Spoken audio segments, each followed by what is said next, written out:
With legal updates and more, this is Pro Wrestling Central. My name is John, and you're watching the Wrestling Report.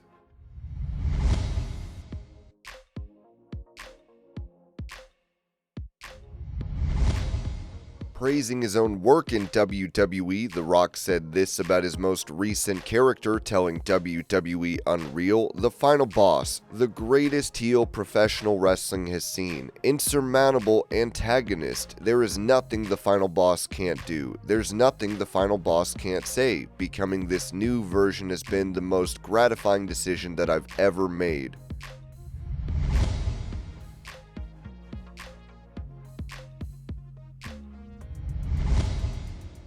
When it comes to the legal situation for a former TNA star, Ringside News wrote that Trinisha Biggers, best known to wrestling fans as Raka Khan, has officially been arraigned in New York following her arrest on July 25th. The former TNA knockout pled not guilty to multiple trespassing charges and is now remanded to Rikers Island until her next court appearance on August 4th. Biggers was initially scheduled for arraignment the evening of her arrest, but the hearing was delayed and held the following morning. She has been assigned a public defender to represent her in the case. According to court documents, Biggers is currently facing 3 charges stemming from the incident at the Midtown Manhattan apartment building. Authorities claim she refused to leave the premises after being previously served with an eviction notice. The current charges include criminal trespass in the 2nd degree, criminal trespass in the 3rd degree, and simple trespass. If convicted, she could face jail time ranging from 15 days to up to a year, along with potential fines and other penalties. Originally, Biggers was also facing a second set of more serious charges, including a Class E felony for property damage over $250, but that case is no longer listed in court records as of this update. The NYPD took Biggers into custody without incident at the scene after tenants reportedly contacted law enforcement to report her presence in violation of a court-ordered eviction. TMZ previously reported that there had been ongoing issues with Biggers at the residence, and neighbors had complained about repeated disturbances. This latest arrest adds another layer to Biggers' ongoing legal troubles. She still has an active bench warrant in Texas on serious charges including aggravated kidnapping and interference with child custody. In 2023, she filed a bizarre 171-page lawsuit accusing over 500 individuals and organizations, including fellow wrestlers and celebrities, of conspiracy, a case that was swiftly dismissed.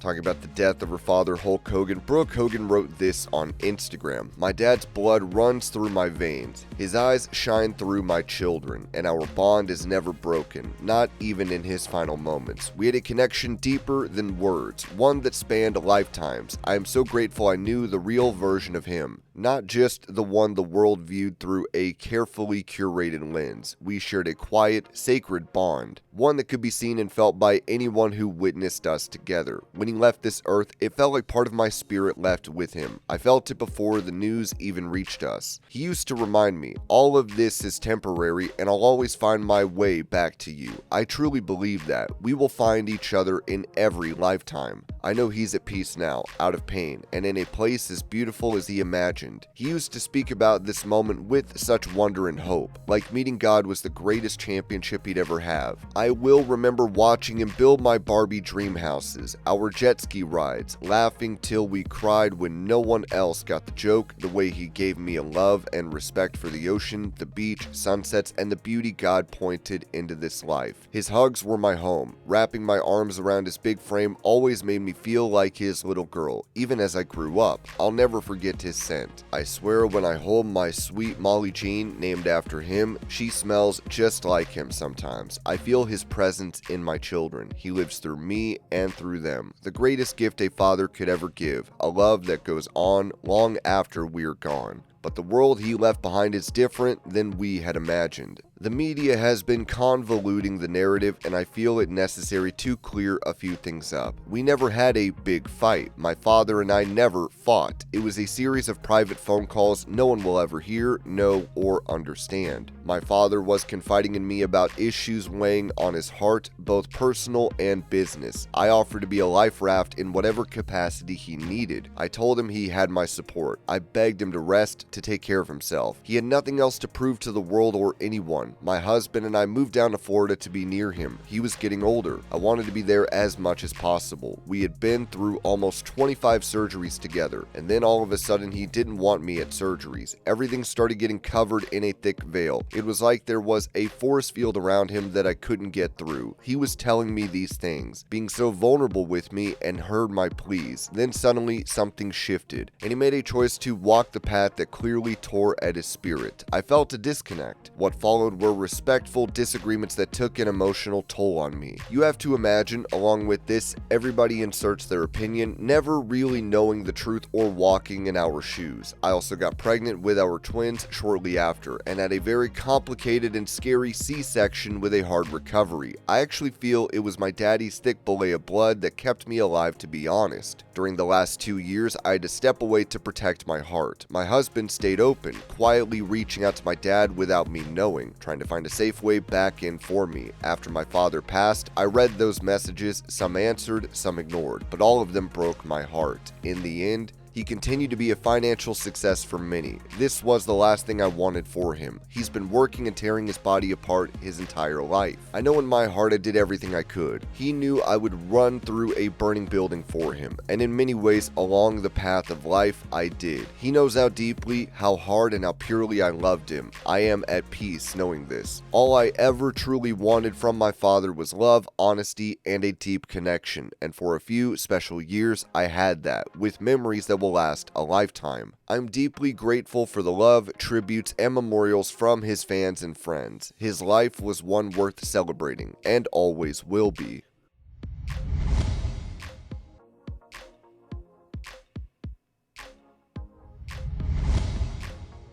Giving an update on the case against a former WWE star charged with child exploitation, Ringside News wrote that former WWF wrestler Mike Duke the Dumpster Droese is officially heading toward a critical moment in his legal battle. A new court hearing has been scheduled for August 27th at 9:30 a.m. in Warren County, Tennessee, where Droese will either enter a plea or proceed to trial on one count of attempted aggravated sexual exploitation of a minor. Droese was initially set for arraignment back in May, but that hearing was delayed. According to a statement from District Attorney General Chris Stanford, this update means a resolution or a court date is coming soon. Michael Droese was recently indicted during the May session of the Warren County Grand Jury on one count of attempted aggravated sexual exploitation of a minor. My decision to seek the indictment came after a brief but very effective investigation by the Tennessee Bureau of Investigation. Authorities allege that Droese attempted to purchase child sexual assault material from the dark web using his Coinbase account in April 2024. Although the transaction was flagged and terminated before completion, the intent behind the action was deemed criminal. Purchasing child sexual assault material is an aggravated crime because the money used to purchase the material is what continues to make child sexual assault material profitable for criminal enterprises. The FBI first received the tip from Coinbase, which was later passed to the Warren County Sheriff's Department on March 19, 2025. A TBI special agent quickly launched a follow-up investigation, culminating in the grand jury indictment. Stanford added that Droese, who was working as a DUI coordinator for the 31st Judicial District Adult Recovery Court at the time, was fired immediately upon arrest. Officials confirmed he never worked with minors in that position. While it is certainly concerning, rest assured that at no point during his service was Droese ever given a job duty that mandated any contact with children. If convicted, Droese faces 2 to 4 years in prison for the Class D felony. The August 27th hearing will determine whether a plea deal is made or if the case proceeds to trial.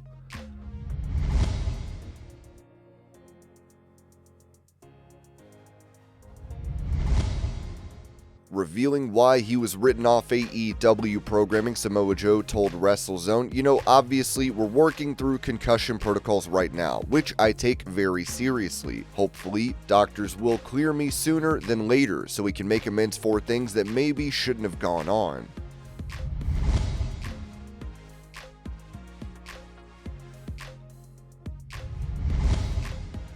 Providing information on the lawsuit against AEW, Ringside News wrote that the federal judge overseeing Christopher Despence's lawsuit against Jon Moxley and All Elite Wrestling just gave AEW a major ultimatum: make your ownership public, or this case is going back to state court. In a 5-page order issued on July 29, 2025, Judge Matthew F. Lightman denied AEW's motion to keep a critical affidavit under seal. That affidavit outlines who owns AEW's parent company, Beatnik Investments LLC. AEW tried to keep the information private, claiming public disclosure could lead to identity theft, AI fraud, or affect the company's assets and liabilities of ownership. The judge wasn't buying it. AEW offers nothing more than unsubstantiated privacy concerns, Judge Lightman wrote, adding those concerns fall short of justifying the filing of the Graham affidavit under seal. The court gave AEW until August 5, 2025 to refile the affidavit unredacted, meaning all the names and ownership details must be visible to the public. If they don't, the case will be sent back to Michigan State Court where it originally began. AEW previously moved the case to federal court in early July, citing diversity of jurisdiction and damages exceeding $215,000. Despence's lawsuit stems from a May 2023 incident at AEW Dynamite in Detroit, where he claims Moxley violently shoved him during an unscripted moment in a match with Kenny Omega. He alleges the shove caused severe neck and shoulder injuries that required cervical fusion surgery. AEW and Moxley are both accused of gross negligence and assault. As part of AEW's effort to prove the case belongs in federal court, they submitted an affidavit from the general counsel of Beatnik Investments, redacted to conceal the names of 2 trusts that allegedly control AEW. Public records suggest those trusts are connected to Tony Khan and his mother, Shanna Khan. The judge found the redactions unacceptable. Given the strong presumption in favor of the openness of court records, the court is not persuaded that the balance weighs in favor of sealing the Graham affidavit, the ruling stated. And this was your pro wrestling news update. I hope you're all having a great day. Thank you so much for watching, and I will see y'all later.